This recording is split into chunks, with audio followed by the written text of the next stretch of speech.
Every query to an artificial intelligence terminates in a massive physical warehouse packed with deafeningly loud, red-hot server cabinets.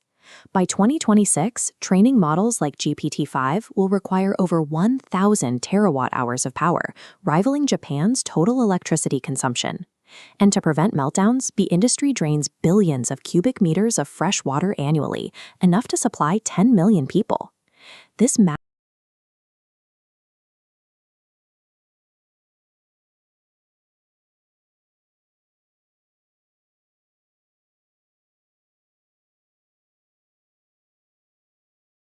massive power draw is physically breaking legacy grids in major data hubs. New facilities face 12-year interconnection queues, while existing plants risk cascading blackouts from sudden voltage drops. Because they can no longer build bigger engines on Earth, tech giants are planning a radical pivot, moving the heaviest compute infrastructure off-world entirely. Earth's thermodynamic limits have become a hard ceiling for artificial intelligence, triggering a planetary exodus of data. Low Earth orbit serves as the ultimate energy environment. By placing hardware in sun-synchronous orbits, satellites harvest 24/7 solar energy that is up to 8 times more productive than panels on Earth. This schematic shows the principle of passive radiative cooling.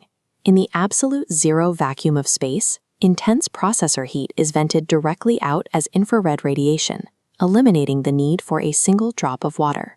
SpaceX is currently seeking FCC approval to launch up to 1 million satellites to establish a massive, vertically integrated orbital data center.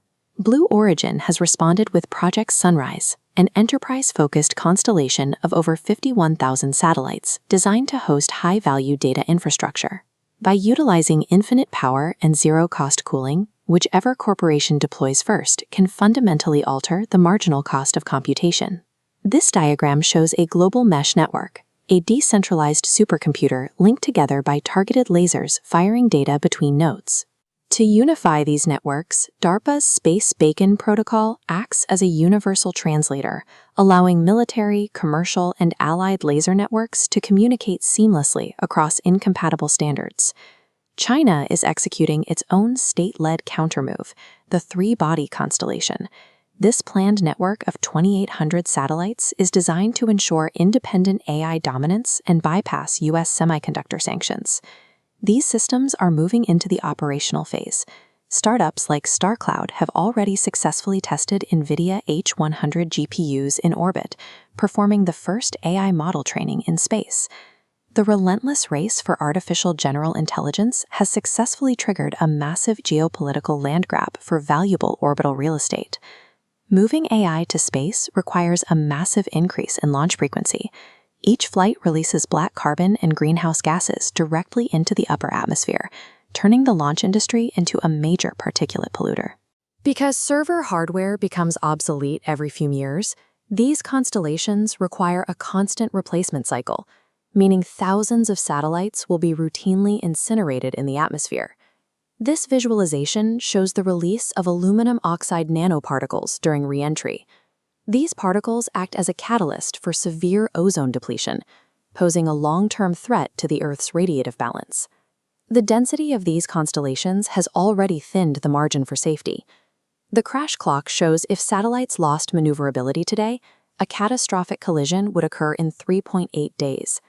Launching 1 million AI satellites increases the risk of Kessler syndrome, a chain reaction where one collision creates a shrapnel cloud, destroying everything in the orbital plane. Astronomers warn that this level of saturation will permanently ruin our ability to observe the night sky, cluttering every telescope view with bright, unnatural streaks.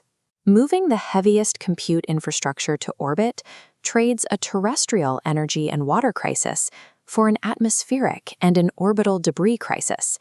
True superintelligence demands more than building a hotter engine in space. It requires a commitment to algorithmic efficiency and sustainable engineering right here on Earth.